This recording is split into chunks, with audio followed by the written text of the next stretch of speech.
Trump said he would call Putin before the inauguration. But 10 days have passed since the U.S. election, and no call has been made. Is it still shameful for them to call each other, or what? We will see how the situation develops. Some contacts may be established. It is impossible to speculate when this will happen. After all, any telephone conversation at this level requires organizational preparation. Are there any signs, any signals that something is moving towards organization? There are no signs. Well, if necessary, it can be organized very quickly, so there are no problems here. And I think that as soon as there is an understanding of the need for such communication, and it coincides on both sides, it will take place. You know, it's a mysterious story.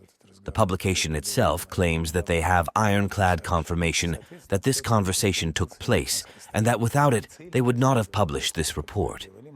So somebody from the American side confirmed it to them. What the purpose of whoever confirmed it was is hard to say. Or maybe he confirmed it out of inexperience, out of ignorance. But the fact remains. This is nothing but a newspaper duck. The 4 years of Trump's previous presidency were too contradictory in the context of our bilateral relations. On the one hand, there was fairly intensive communication between the two leaders. During the 4 years of Trump's presidency, there were 19 phone calls and 6 face-to-face meetings. As president, Trump repeatedly said that we will get along with Putin, that we will build our bilateral relationship with the Russians and put it on a good footing. But he never got away from the basic message of strategic containment of Russia that his predecessor Obama had started. After 2014, it was Obama who made this the cornerstone of American foreign policy towards our country, a strategy of containing Russia, and Trump couldn't get out of that wheel. Our trade was doing very well. It has recovered from the dip at the end of the Obama presidency. We had almost $30 billion in trade, which is not bad. But at the same time, under the Trump presidency, I think sanctions were imposed on our country 53 times. At the same time, it was under Trump that Congress officially recognized our country as an adversary and an enemy of the United States. This was the famous Countering America's Adversaries Through Sanctions Act, so they officially called us an enemy. Under this law, restrictions were placed on various banking transactions. That was the first precursor. It was under Trump that absolutely illegal seizures of our diplomatic properties were carried out. Both our Consulate General in San Francisco, our embassy holiday bases in the United States, and searches of the Consulate General residences in San Francisco and in New York. This is a complete violation of the Convention on Diplomatic Relations. At the same time, the U.S., under Trump, was allowing moves that aimed at breaking the system of strategic stability. They withdrew from the treaty on short and medium-range missiles. All this happened under the Trump presidency. So we see that words are one thing, and the reality in the United States is always quite another. This same deep state is not letting anyone off the hook, and the deep state is focused on continuing to try to strategically contain and oppress our country. At that time, in spite of everything, we were not even on the verge of the collapse of our bilateral relations.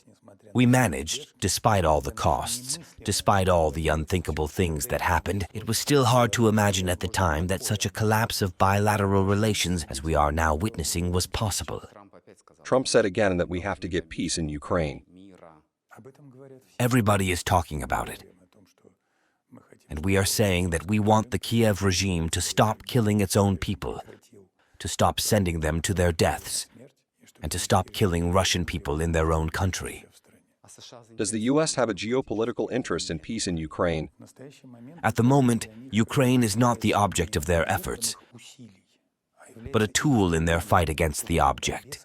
And the object is us, whom they are trying to contain, and to whom they have announced that they want to inflict a strategic defeat. Now, Trump is likely to have a different situation. Both the Senate and Congress are under Republican control. So the situation is different. His hands will be less tied. On the other hand, we will see on the 20th of January what the final legacy of the Democratic administration will be.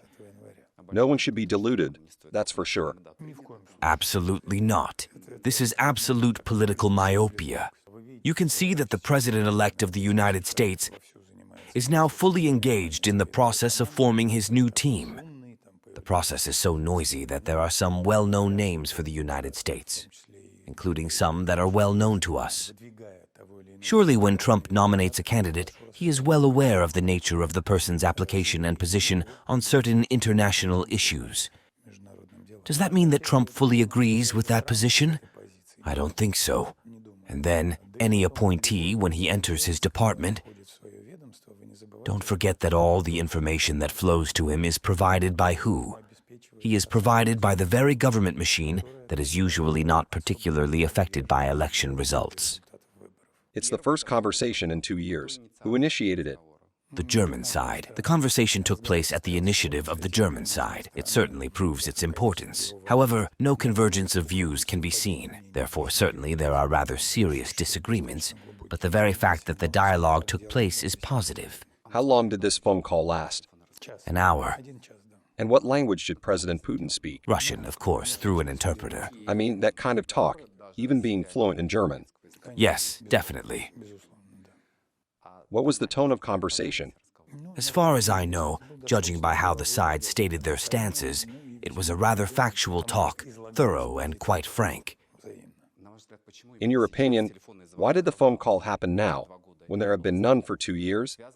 Is it related to the outcome of the American elections, or to the political situation in Germany?